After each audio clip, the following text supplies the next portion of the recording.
Hi, Hi, welcome. Rana. Hi, Deepti. How are you today? Good. How are you? I'm good. I'm good. To our viewers, I just want to welcome you to our fourth episode of Data Driven Podcast. A little bit that I run with um, my co host, Rose. Rose is not here today, but I'm here with Deepti. Deepti is a director of product growth who leads PLG function at Photoshop as well as Lightroom at Adobe. And we'll be talking to her about her journey today. A little bit about myself. I am Rana Mumtaz. I consult with high growth startups to help them drive 10x product growth. I've driven about over $60 million of impact by applying product led growth principles. And if you ever want to speak to me, please schedule some time with me via my Calendly link on my LinkedIn profile. Um, and also, if you want to sign up to listen to these data-driven podcasts, we will have a sign-up sheet as well in the posts on LinkedIn. So, Deepti, welcome to our little data-driven podcast. My Um, pleasure.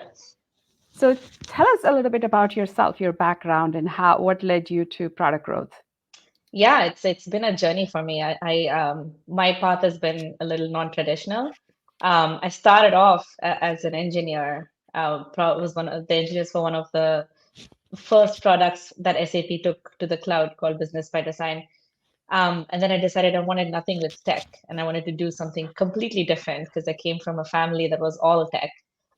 So came to the US, did my MBA, and did management consulting for 5 years. And I focus a lot on business growth, so pricing and profitability, market expansion, just how do I grow my business, that questions across logistics, retail, industrial products, and a little bit of tech. I loved it. I think I gained a lot of perspective in terms of just big picture thinking about strategy, overall impact, cross functional impact, because I had to be able to talk to a CFO, CMO, CPO, COO, CEO. So it was kind of really good to have that wide perspective. And then I missed tech. I was like, that's kind of where I eventually belong. So I came back. I joined Box. I was focused on customer growth, and I was actually in the customer sales org because that's where, for a B2B function, you really drive growth. And I was working with customer sales, marketing, and product to understand how the confluence of product usage, product growth, as well as engagement and account growth. I got really interested in product growth part of it. I joined a startup. I ran the self-serve businesses called Litmus.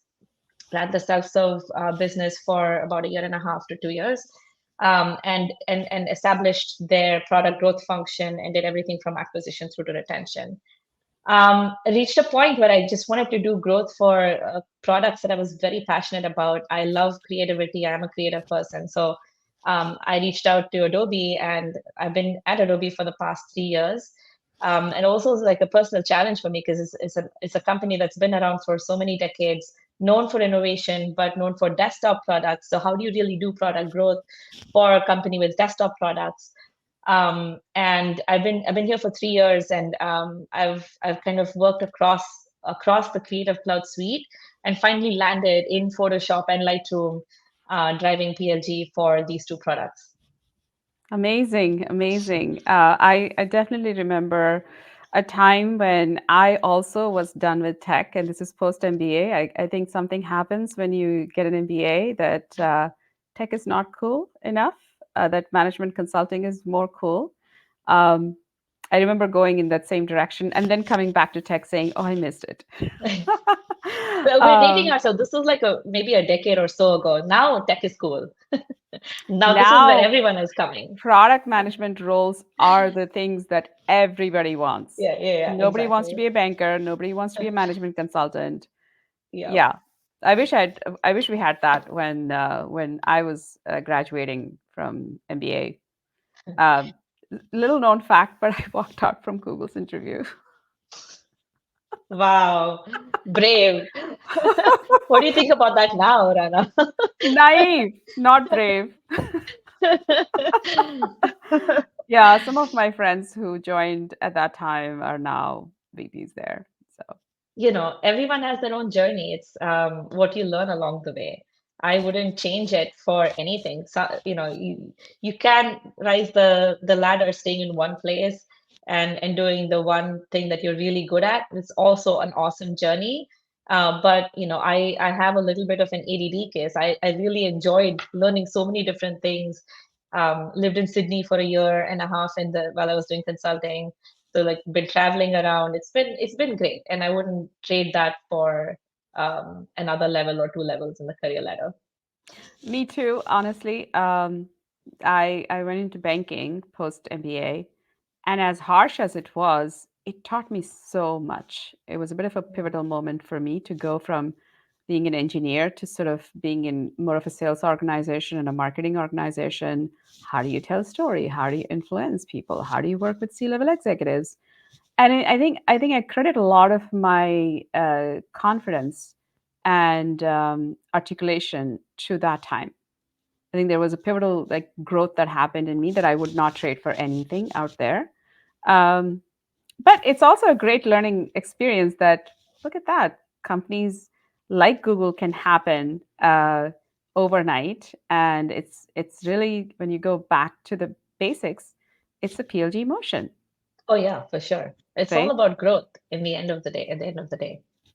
So I'd love to talk to you a little bit about just like your journey at Adobe. We kind of touched upon how Adobe had products so that were more desktop focused. What was that journey like? I can't imagine. I would love to hear. Yeah, yeah. 3 years ago when I came in, the Acrobat in Adobe was doing a lot of growth. They have the free freemium product, the Reader. They had a pretty strong PLG motion. But with the Creative Cloud Suite, which is Photoshop, Illustrator, Lightroom, Premiere Pro, um, especially because there were desktop products that had two releases a year, there wasn't really a motion of nimble product-led growth. And so when I came in, it was white space. We tried a few times to break into growth, to really drive experimentation. So some of the foundation was there when I came in, but it was really about figuring out what are these metrics. When you join an established company that has been around for a long time, your setup and your aha are all different. Like you have so many returning users, you have so many people who already know what the brand is. It's not like they're just here first time figuring out what this product is. So it's not as simple as just saying, hey, let's just try this one very simple metric and that'll work. um, and so we had to kind of, and then also, how do you enable surfaces within the product for testing? You can't just add an app queues or a walk me on the product. These are desktop SDKs. You can't do that. You need to have engineering build that for you. So then you have to wait for the release that is happening once in 2 years. Sorry, twice in a year. Sorry, twice in a year. And so then you're like, oh, how do I iterate on this? So what we did was we started with whatever we could get hold of 3 years ago. We had our internal app store called Creative Cloud Desktop, and there's a web version of that and a desktop version of that. And here we had a ton of audience who, like a lot of users who maybe had canceled, had just tried the trial and downloaded Creative Cloud Desktop, but were just opening it up to see, to explore the ecosystem. And we had some very simple existing banners and notifications that and pop-ups that we could use. We could program with our testing software equivalent, in-house version of VW or Optimizely. And so we use that to try and segment audiences, understand why they're here, and do some free to paid conversion, upsell, cross sell, and some engagement in terms of like awareness of the ecosystem. Did you know you can do this in Photoshop? Did you know you can do that in Illustrator? We did this actually for almost a year, and we were able to kind of show the momentum, and we were able to run like experiments up to like 70, 80 experiments a year across the board, because we were slicing the audiences, we were moving very fast. We were checking off all the low hanging fruit, and we kind of started to show that we can establish a growth team that can move with some velocity if we have programmable surfaces that we can test on. And so there was a whole effort that I then started, which was around expanding programmable surfaces. So precursor to PLG was a team that was called Surface Expansion Team. The whole goal is to just have a number of programmable surfaces that we can use to experiment. You had to innovate, right? Like Amazing. necessity is the mother of invention. So we just decided we're going to try this tactic and kind of work with all of the different product teams, core product teams. So we started establishing relationship with the Photoshop team, Lightroom team, Illustrator team. Just got to know everybody, understood the players. Then about a year and a half ago, David Wadhwani, who came back to Adobe as a chief business officer for Creative Cloud, he kind of really brought in the ethos of PLG, and he wanted to drive it. A lot of this really is when leadership has commitment, right? When leadership believes in it. I can't just keep doing everything that I can, just bottoms up scrappily, like figuring things out.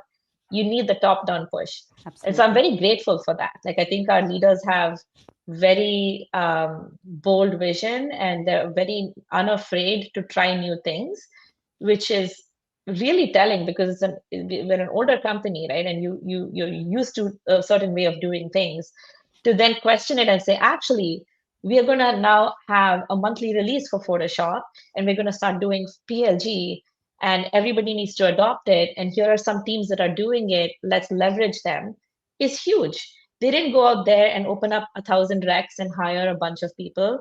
They identified people who were passionate about it, who were trying to do it in the company, and just pointed them to this challenge and said, all right, now you have a top-down mandate that aligns with your passion. Go ahead and do it. And so we were given that chance about a year and a half ago to even figure out how to establish a baseline for like true product-led growth within Photoshop, Illustrator, and Lightroom. And so we started doing that. We expanded a number of programmable surfaces. We're still figuring out how exactly to do this successfully. We're still figuring out a lot of data pipeline instrumentation challenges, kinks along the way that we have to fix. But it's been really great. We've all come together. Photoshop now has a monthly release, which is Woo! huge. Desktop has a monthly release. We've launched Woo! Photoshop on the web now, so thinking about the web and desktop ecosystem. Lightroom as a mobile, Lightroom mobile has been really successful in the market. It's already kind of a viral product. We've been going gung ho on that for the past three, I two and a I half know years. folks who absolutely love Lightroom. Oh, yeah, yeah. We've been doing like active growth testing on that along with the Creative Cloud Desktop for the past 2 years. We've improved the conversion rate by like over 100%. Whew. We've just been it's been really good. So that was one of the other things that kind of drove my team's credibility. And so we're looking at the overall ecosystem of Lightroom desktop, web, and mobile, and Photoshop desktop and web, and figuring out how do we really focus on new users, and how do we truly look at onboarding, how do we help users who are stuck, how do we simplify Photoshop for the next gen users. So we are working on all these challenges collectively with the core product team. We take a lot of effort in like aligning our priorities across core feature development as well as PLG. So we did this for about a year and a half, and then um, we started to shift the curve. We started to shift the retention curve, the dormancy curve. So I want to ask you a Yeah, question. So yeah. when you're improving metrics, right? And this happened to me. So like I'm just kind of sharing this and let's see if you've had similar experiences. There's that push and pull between the growth teams, product growth teams, and like the core teams who are working on deeper features and they're spending a lot of time thinking about how do we build this like core feature and get it out the door. How is that push and pull happening? And you guys are like these ninjas and running really fast, right? Yeah. But when the metrics move, it's mostly product growth that gets I, the. I I think want it's to I want to both. hear your story Yeah, yeah, about yeah. that. Yeah. At least this past year and a half, it's been a collective effort, no doubt, because especially like I said with desktop products, we needed to have a baseline. We needed to have a baseline experience. I think if the core product team wasn't open to our ideas, we wouldn't have worked together. We wouldn't have had really great experiences. So I'll give you an example. Photoshop Genfill was released around October, G8 around October. And the way we launched the Genfill feature will tell you everything about how PLG and Core work together. In the past, if there was a feature that was to be released, it would have been released. It would have been on beta. It would have gone on the core on GA, and then it would have shown up in hey, what's new in Photoshop, a pop up that comes up, and there would be a lot of marketing around it. Um, we still did beta, we still did GA, but what was different was that we had individually tested video playlists, context bars, just basically a help pop-up that comes up contextually as you're working in Photoshop, video playlists that are contextual to you, contextual notifications that nudge you and tell you about certain features. So we tried all of these individual elements, and we said, we have a big moment coming. Why don't we go bold and then just give an experience like no other? So essentially what we did was this experience where if you are a new user or even a regular user who's been around in Photoshop for a while, when you launch Photoshop, you go get thrown straight into a sample file with an Iceland photo, with a video pop-up and a little helper that's telling you about Genfill, and a little, a whole flow of contextual notifications that walked you through how to use Genfill. And everybody got it. And it was a stitched experience of all of these individual elements that we had tested separately, and it was a huge moment. I think this was kind of, we just came together. We're like, let's not worry about your metrics and my metrics. Let's just collectively focus on this improvement.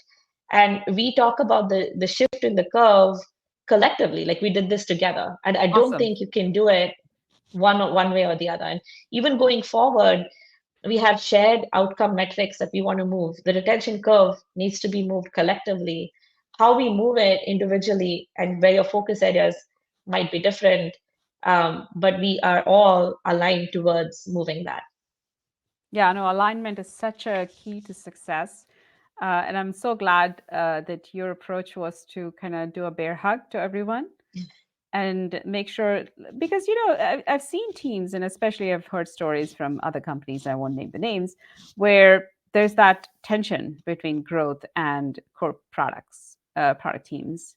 But I think the alignment can make everyone feel like they are winning together rather than it's just the growth team that's running fast and winning and we're just kind of left behind. Oh yeah, yeah, yeah. And I, I Right. can I, I know this tension is pretty common, and it has taken a lot of work to get to this point. It's taken a lot of relationship building, trust building, credibility. I don't think it's possible without all of that. It's been 2.5 years of hard work before we completely trusted each other blindly to be like, I know what you're doing. I trust your decision making. I trust that you're focused on the right things, and I know that collectively we can move this.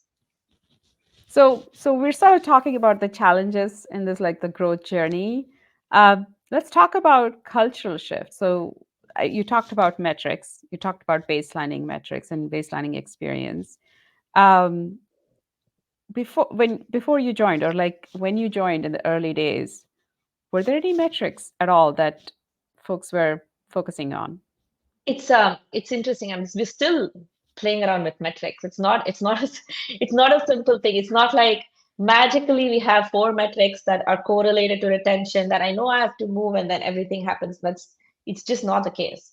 I think it's on paper it's great if we have that. It's a direction we all want to go in, but almost always it's really hard to find these silver bullets. Probably never. And so I would say it's just iterations of our own way of thinking about metrics, right? So when I came in, the growth teams who were starting to work on things were looking at very specific, testing metrics, which they were hoping if they moved would impact the business. But I don't think there was alignment on the broader business outcome metrics or any sort of correlation done towards these testing metrics and outcome metrics. And so while some of the tests saw some wins, it wasn't entirely clear how it impacted the business. Hmm. The next couple of years, we index towards business metrics. Let's move this big MAU number by a certain amount, and let's run static tests towards this big outcome metric. And by the way, revenue related tests are very easy. It's just, you have Yeah, orders, you yeah, have conversions. yeah. It's very simple. The challenge comes with engagement.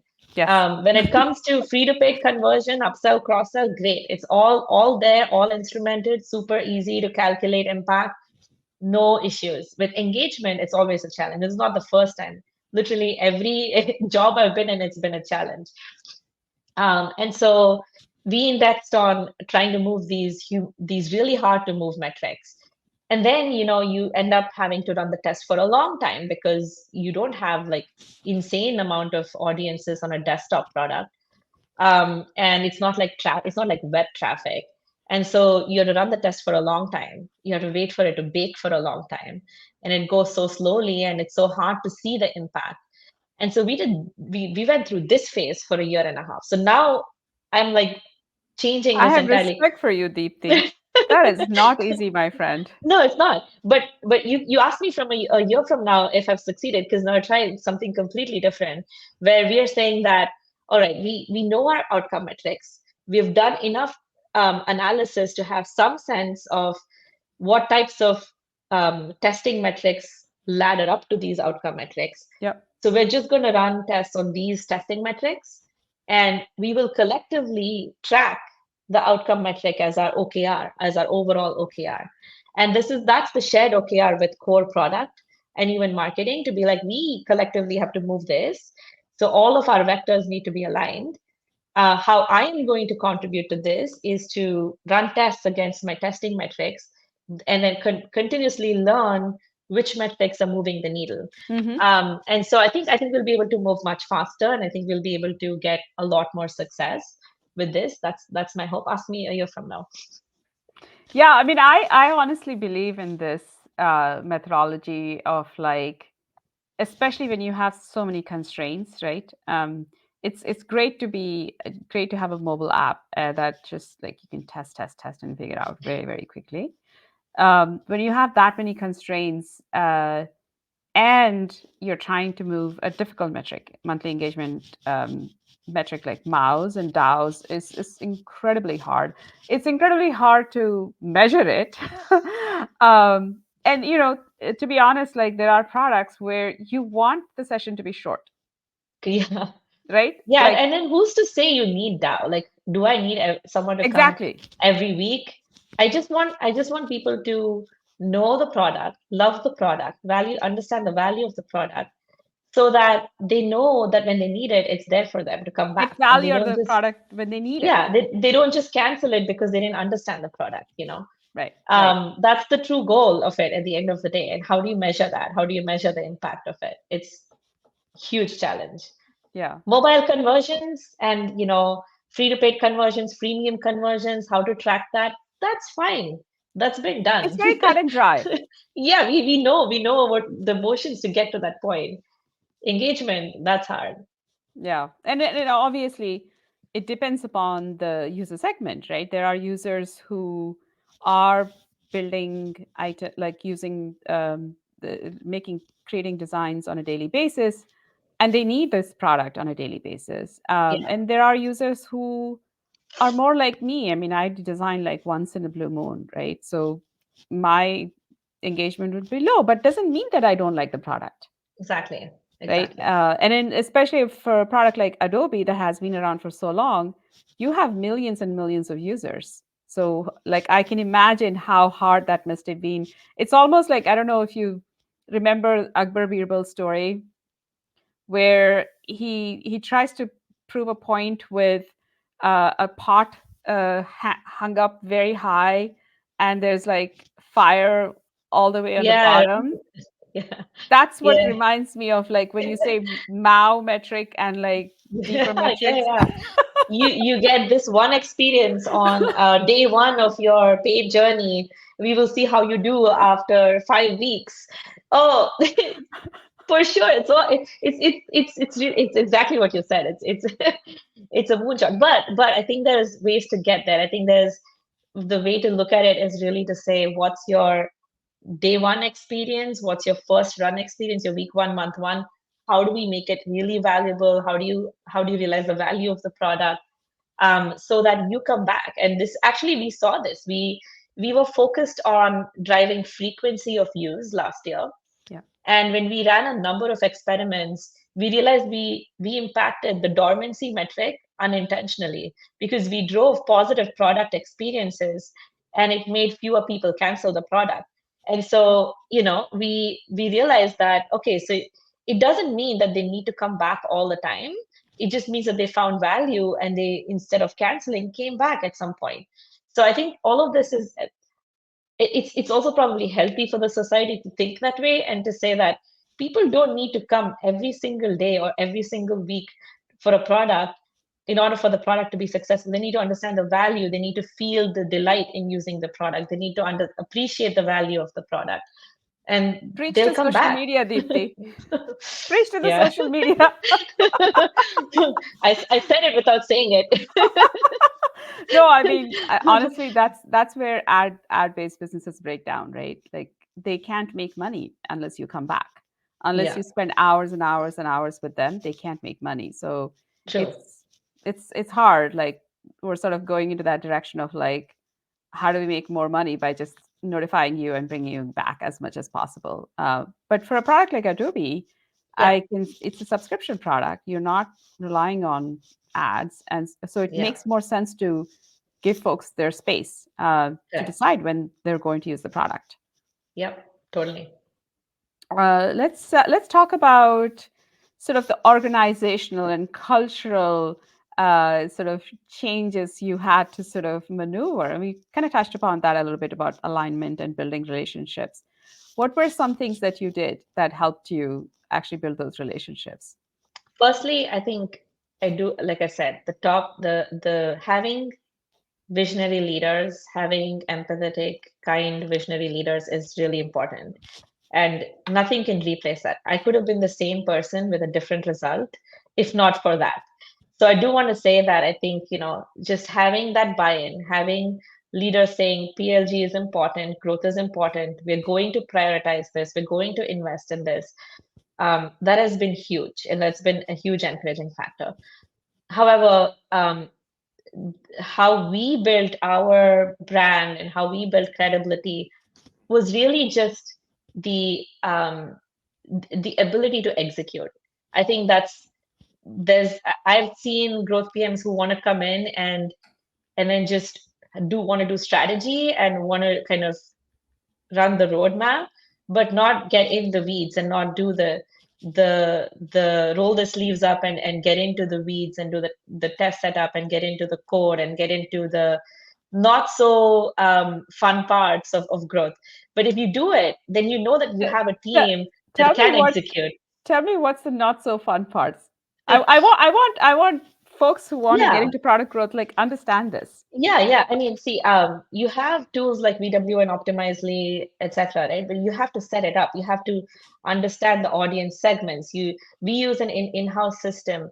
Each system has its own temperamental issues, right? You have to understand it. You have to know how to set up your campaign, your test campaign in these systems. And no, you shouldn't be like, okay, I know what test I want to run. Now, can I have this other person set it up for me? No, you should be able to set it up, get into the weeds, and actually understand the technical challenges around it. Know the tables, know the attributes, know the details, and know what works, and how to exactly set your test up. um, you need to want to get into the weeds with the data and not just look for the data that you want. You have to really question objectively, like be obsessed about it. My test launched 2 days later, am I getting the enrollment that I need for the test? Is this looking okay? Be obsessed with that. Then go deep into the details with your data science person to understand all of the metrics, the secondary metrics, the deep down metrics, and ask the why. And then that's just one test, right? then actually being that, along with that, having the vision to have the whole roadmap and run the whole roadmap is also important. And in doing this, in order to set the roadmap, you need to be aligned with product and marketing and GTM. And in order to be aligned, it's really getting into the product roadmap. Like, join the product weekly meetings, be part of that, understand what the product team is trying to do, have influence on that. And then work with the GTM folks to understand what's important for the business. What are the business strategies? Are there specific promotional offers that we need to run? Are there specific strategies that the business needs? Bring all of that together into one unified roadmap. It's a hard job. It's not like I'm just going to talk to a few people. I have some fun ideas about what can drive growth, and I'm just going to put my plan there. No, it requires hard work and alignment across so many different teams to have a growth roadmap. And then to execute that, you need to have those relationships with engineering, design, and anybody who's working on content for you. It's a huge. It require, and then you need to be able to get into the weeds. So it is a 20% strategy, 25-30% maybe strategy, but the rest of it is hard work and like actually setting things up, debugging it. Half the times tests are like, we don't know what's going on with like the data. Like, why aren't we seeing this data? What happened to it? Then you go deep into it. You get your test accounts, and then you get into the experience yourself. Or QE. QE is another huge aspect of it, right? Like, being able to get into it before you launch the test, and do the validation of the experience. Yeah, you get it. it's Yeah, it's it's yeah. No, I it's want a to. lot I of. wanted someone who's listening to this hear it because Yeah, I know exactly what you're talking about. There are PMs who go in and have like this great strategy document that has like all this vision and everything. And I'm not saying having vision and strategy is bad, but that's not where the life ends. That's where it begins, and you need to just do enough to like get started and like ask those deeper questions and like yeah, be obsessed with it, which is what I'm hearing. Like, take ownership. Like, when you're yeah, one person team and you don't have anyone uh, helping you, and that has happened to me a couple of times yeah, as a growth person, you kind of have to yeah, do everything yourself. You can't just say, I'm a director, so I'm not going to do this. yeah. Have you seen this talk by Ajay Arora? I think in one of the conferences, he talks about the one characteristic of product managers that is like the best characteristic, and that's No, but tell humility. me. It's humility. It's really Mm. humility. Be humble. Want to get into the details. Um, like, coming in with a chip on the shoulder and saying, "Now I'm going to run this roadmap," is not going to get anyone far. You have to be humble. You have to understand that a lot of the work that is hard work is getting into the details. And the reward is awesome because you get to have such huge impact. But coming into it, you need to kind of know that it's not just, I'm going to have a roadmap and I'm going to have all these people do this for me. No, let's talk about that actually. So, I've definitely seen that kind of experience happen in my career at various companies where I went in as a sort of a hands-on PM and had like one engineer helping me out on a part-time basis, and we showed so much impact, just him and me together with the data analyst, that my team grew to like half the size of the engineering team was sort of like Yeah, working on projects that I was leading. I hate to say working for me because it's really not true. It's you're leading with influence, right? Tell me about that. Like, when you started with Adobe, what was your team like, and what is it looking like right now? it's varied because have had different scope and different focus areas. And I also had the opportunity to absorb another team at some point. It wasn't it we The challenge that we had was we didn't have engineering access to engineering for a very long time, because we were sitting outside of the core product teams. And you have the core product is been around for decades, and you can't touch it without the core engineering team touching it. You can't just have a growth engineering person sit outside. It just doesn't work with products like Photoshop, Lightroom. And so we had to work with other PMs to get engineering bandwidth. And so it's less about the number of people. It's more about, think about it as one to one growth PM to like one or two metrics or one or two products. So try different formats. And it's really about all the stuff that I told you in terms of aligning with the core PMs and really prioritizing, being very mindful about what you're asking, and then and driving that forward. Um, and it's, you're always short of resources. Obviously, you're never. I've never heard of anyone at any point say, "I have enough number of people on my team." It's Never. just never happened. So you're always short on resources and time, and you just have to be smart with how you get it. You have to be able to dive deeper. So specifically for me, when I started at Adobe, I had 4 people in my team. By the end of the year, because I was able to absorb a portion of somebody else's team, I had maybe around 10. It grew to 15 growth PMs. And now I'm back to about 10 because we're focused deep into Photoshop and Illustrator. But what has changed is this going forward now is that I have direct access to engineering because I'm now part of the Photoshop and Lightroom team. This is the full buy-in and the ability to truly scale PLG, and we've just reached that moment. So it's really exciting for me because going into next year, um, we have a full ideal squad of engineering, growth, and design, a PM and design, driving on the experimentation roadmap. Oh, congratulations. That Thank you. sounds really exciting. And I know that I didn't realize that you, when you joined, you were kind of sitting outside of the core product team. Yeah, there were Um, all the core products, and then there was the growth team that was it was across. like more like a horizontal team. Horizontal across all the different products. And so we were trying to do as much as we could. So we bit off a little bit across all the products.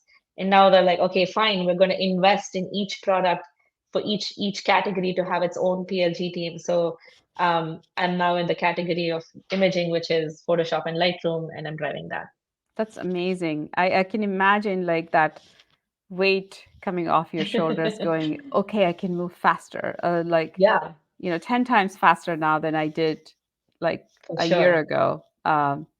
Let's talk about just a couple of questions. Um, what do you look for when you hire a PM on your team? I think a big portion of it is attitude. I completely buy into the humility characteristic. I think I always look for someone who is honest, is direct, who has who can explain clearly to me what he or she has done in the past. Like what has been the true experience? What have you how have you had impact? Um, how are you ready to roll up your sleeves and get into the details? Do you have the curiosity to want to learn about the different products? Do you have the willingness to learn and willingness to build relationships? I think building relationships is huge. Curiosity is huge. Creativity is a great plus. Um, and humility is necessary. Necessary, yes. I generally look for a little bit of that entrepreneurial mindset For of sure. like if I just gave you like half an hour of an engineer's time, what are you going to do with Yeah, it? that's a good ad. Yes, that comes with it.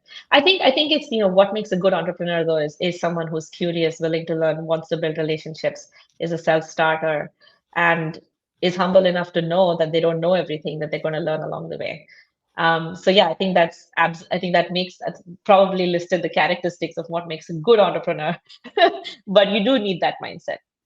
Yeah, and I think the only thing I think is different from being an entrepreneur is, entrepreneurs have that ability or the ownership of like every little realm of the Yeah, product. And as a product manager, you may not have all of that, and you may have to Sure. influence. Even if, let's say, coming off as an entrepreneur into product, I was pretty good at marketing, and I wanted to do marketing for my products. And Yeah. guess what? It doesn't work very well when you're working for a company that has a whole marketing team because they No. felt like I was taking away from them, right? Yeah. So those are Yeah. the Yeah. things also that I had to learn. And Yeah. Yeah. while Yeah. entrepreneurial mindset was good, it was the learning that I had. So tell me about sort of like, it's December, it's almost Christmas time. Uh, when you reflect back on this year, 2023, what do you feel like your top three accomplishments?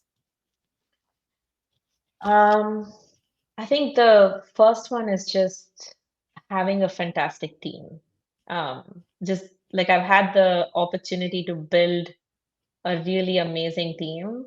Most of it by the end of this year, our team had to like go in slightly different directions as we did this reorg and as I moved into the Photoshop and Illustrator team.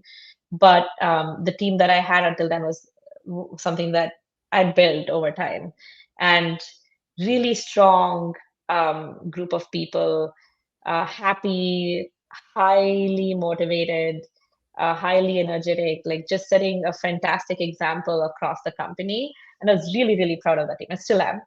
And I'm continuing to have a lot of the folks on that team, and continuing to build more of that within digital imaging, and just the the outcome of having a team that you're excited to go and work with every Monday morning is huge. And that I think I know that almost every person on my team felt that way. There was like no morale issues on the team. Everyone was just really happy to kind of go drive things. There were frustrations when it came to execution, but just really being like proud to be part of the tribe was great. So just yeah, that aspect of building a strong team, like that was something that I'm really proud of. Um, Obviously, impact. I mean, it's we shifted the curve for engagement, which was amazing. And that hadn't happened for 2 years, and we shifted it. It wasn't just my team. Obviously, it was working with product and marketing, but the fact that we did it, we came together to do it, and we set these amazing baseline experiences that we can run so many iterations on this year. That is huge.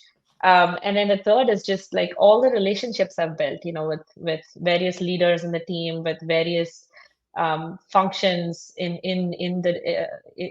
Creative Cloud. It's just a fantastic group of people to work with, and I feel like you get into a job and like, can I do these things? Can I really exemplify leadership and show that I can build these strong bonds across the company, build a great team, and have an impact? And that trifecta is hard to come by, and I feel like I got that this year, so I'm really happy about that. No, awesome. Honestly, like the thing that you mentioned that you now have not now you're embedded within the product team itself is like a huge win in my opinion. For I think sure, exactly. it'll make you guys go faster. It'll allow you to build platforms that can then even give you more opportunities to test and go faster. It's like Yeah, going and we slow have to go fast is how I think about it. exactly, exactly. And we have all the foundations, right? We have all these relationships we've built. We've built all these baseline experiences. It's only what can we do more of next year, which is really exciting. And what are you looking forward to next year? So I think we've kind of touched upon it. But Yeah, I'd love to just hear like both from like impact perspective and also thinking through your own team perspective. yeah. I'm looking forward to seeing if I can crack this nut on the metrics. Can I find the That's five just very metrics? humble of you, Deepti. I know you No, it's can. true. It's it's true. We've tried so many different variations of this, and I want to be able to say at the end of next year, I figured this thing out. Like I know now what really, really works. That's jokes aside. Like it's. I think the next step is looking at the ecosystem of products across mobile, web, and desktop, and thinking about these loops across the ecosystem.